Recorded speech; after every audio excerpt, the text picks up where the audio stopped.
ደግሞ አቶ አመን ወደ ቤሊን በመሄድ ብዙ ጊዜ ጓደኛው እንድትሆን ጠይቋታል። ግን ደግሞ ወይዘሪት ቤሊን መጀመሪያ ጥያቄዋ የነበረው እንዴት ነው አንተ እቤት ለምን አላደርክም? ለምንድን ነው ጊዜ የማትሰጣት እያለችው ነበረ።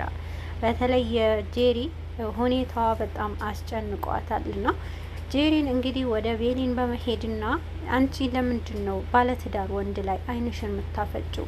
እና ደግሞ ባሌ ለኔ ነው ባሌን ተይልኝ የሚለውን ቃል ደጋግማባታለች። በዚህን ሰዓት እንግዲህ ወይዘሪት ቤሊን ምንም እንኳን የውስጧ ህመሟ ወይንም ፍቅሯን በውስጧ ይዛ በውስጧ ደብቃ እንግዲህ ለምንድን ነው ከሷ የምትርቀው? ከመረጥካት በኋላ ለምንድን ነው ጊዜ የማትሰጣት እያለችው ነበረ። እና ደግሞ ማንንም ሰው አድርግ ወይንም አታድርግ ስላለኝ የማላደርገው ወይም የማደርገው ነገር የለም እያላት ነበረ። እንግዲህ ወይዘሪት ቤሊን አንተ እኮ እኔም እንዳንተው ነኝና ማንም ምርጫው ያላደረገኝን ወድ አጠገቡ ሆኜ ላዋራው እንኳን አልፈልግም የሚል ምላሽ ትመልስለታለች።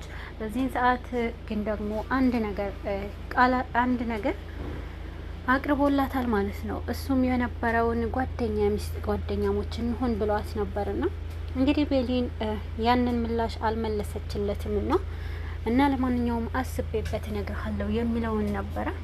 እንግዲህ አቶ አመን አሁንም አላረፈም። ወደ እሷ በመሄድና በዚህን ሰዓት አስበሽበታል ወይ የሚለውንም መልስ ከእሷ ለመስማት ሄዶ ነበረ።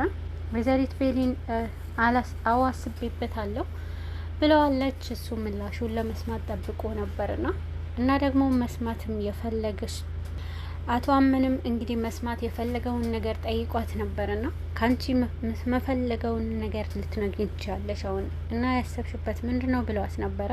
ወይዘሪት ቤሊን እንግዲህ መልሷ አስቤበታለሁ ነገር ግን አስፈላጊ አይደለምና መሆን አንችልም ብለዋለች። አቶ አመን ግን በጣም ደንግጠዋልና በዚህን ጊዜ እንደዚህ የምታደርጊው ድጋሚ ስለጠየቅኩሽ ነው አይደለ በማለት ነበረ ትቷት ለመሄድ ወሰነው። እንግዲህ ቤሊን በጣም ውስጧ ተሰብሮ አቶ አመንም በእጇ እንዲመለስ ታደርገዋለች።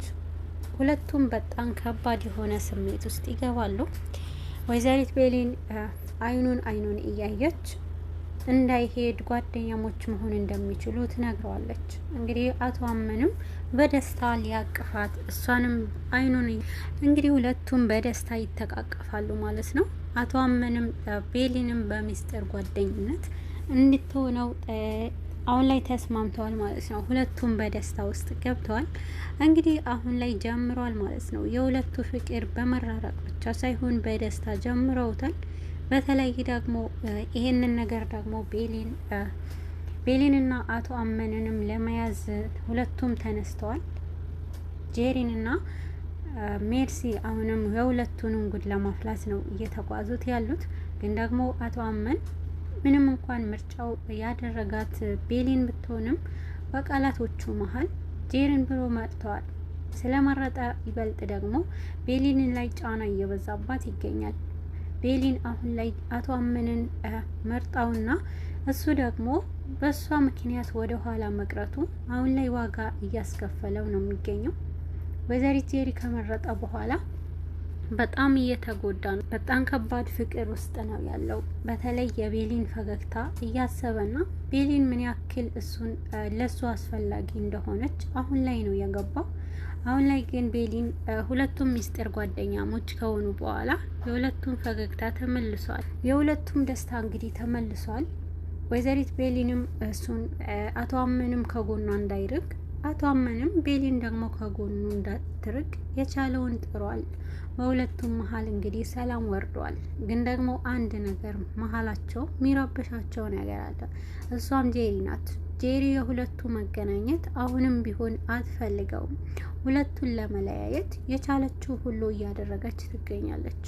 በተለይ ደግሞ ቤሊንን በማስጨነቅና ቤሊንንም ይሄ እኮ ባለትዳር ወንድ ነው እያለች ከሱ እንድትርቅ በጣም ብዙ ጊዜ ታስፈራራታለች ማለት ነው። እንግዲህ ወይዘሪት ቤሊን አሁን ላይ ከባድ የሆነ ፈገግታ ውስጥ ነው ያላችሁ። አቶ አመንንም ባየችው ቁጥር በጣም እያፈረችና እፍረቷ ግን የደስታ ወይንም አቶ አመንንም ባገኘችው ጊዜ ደስ የሚል የውስጧ ሰላም ታገኛለች። አቶ አመንም እንዳታፍሪኝ እኔንም ደግሞ ካሁን በኋላ የሚስጥር ጓደኛሞች ነን፣ ስለዚህ መተፋፈር የሚባለው ነገር የለም ብለዋታል። ቤሊንም በደስታ እሱ እንዳላትንም ደስተኛ ሆና ከሱ ጋር ትቀጥ እንግዲህ እፍረቷንም ትታ ሁለቱም የፍቅር ባይሆንም እንኳን ደስ የሚልን የፈለገችው እንድታወራ ፈቅዶላታል። ቤሊን እንግዲህ እፍረቷ ቀጥሎባታል። ቤሊን በጣም አፍራለች። አቶ አመንን ባየችው ቁጥር አይኗን መክደን ብቻ ነው የእሷ ስራ። በተለይ አቶ አመን አሁን ላይ ከባድ የሆነ ፍቅር ውስጥ ገብተዋል። የቤሊንና የአቶ አመን ፍቅር ሁላቸውም አስቀንቷቸዋል። ግን ደግሞ አቶ አመንና ቤሊንም እንዲጣመሩ የምትፈልግ አንድ እናት አላቻቸው። እሷም ወይዘሪ ዛህራ ናት። ወይዘሪ ዛህራ እንግዲህ ከጄሪ ጋር እንዳይቀራረብ በጣም ብዙ ነገር ስታደርግም ነበረ። እንግዲህ አቶ አመን ምርጫውን አሁን ላይ ጄሪ ብትሆንም ግን ደግሞ ቤሊንንም አይኑን እሷ ላይ ተክለዋል። ግን ደግሞ ወይዘሪት ጄሪንም የየትኛው መንገድ ከሷ ልራቅ እያለ ይገኛል። ወይዘሪት ቤሊን እንግዲህ ሁሉንም ችላ የመጣውን ይምጣ በማለት ሀሳቡንም ተቀብለዋል። ሁለቱም በደስታ ውስጥ ናቸው። አቶ አመንና ወይዘሪት ቤሊንም እንግዲህ ክፍሏ ውስጥ ሆነው ሁለቱም የለበለባቸው እያወሩ ነው።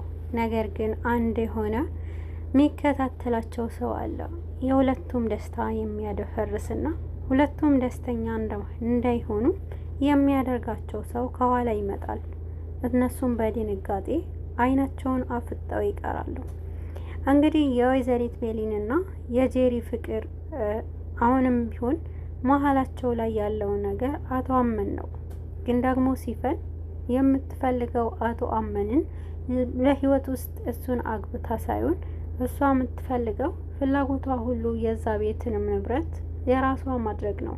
ግን ደግሞ ወይዘሪት ቤሊንና ወይዘሪት ጄሪ ግን ሁለቱም ፍቅር ውስጥ ናቸው። በተለይ ደግሞ ቤሊን ከልቧ ለአቶ አመን ስትል በጣም ብዙ ነገር እያደረገች ትገኛለች። አቶ አመንም ልክ እንደ ቤሊን ከባድ የሆነ ፍቅር ውስጥ ገብቷል። እንግዲህ ወይዘሪት ቤሊንም አሁን ላይ አቶ አመንም በስስትና በፈገግታ ታየዋለች። ይህንን ፈገግታዋን እያየ አቶ አመን እንግዲህ በተኛበትን ሁሉ የእሷ ፍቅር ብዙ ነገር እንደሚያስረሳው ያስባል። በተለይ ቤሊን ሁሉንም ነገር አቶ አመን ባየች ሰዓት ሁሉ ነገሯ ትረሳለች። ግን ደግሞ ብቻዋ በሆነች ሰዓት በጣም ብዙ ነገሮች እያሰበች በጣም ብዙ የሆነ ስቃይ ውስጥ ትገባለች። ግን ደግሞ አንተን ከማግኘት አንተን ከማጣቴ አንተን ፊት ለፊት ሆኜ ጓደኛ ሆኜ ከጓደኝነት ቅርብ ሆኜ ይህንን ነገር እችለዋለሁ ትላለች።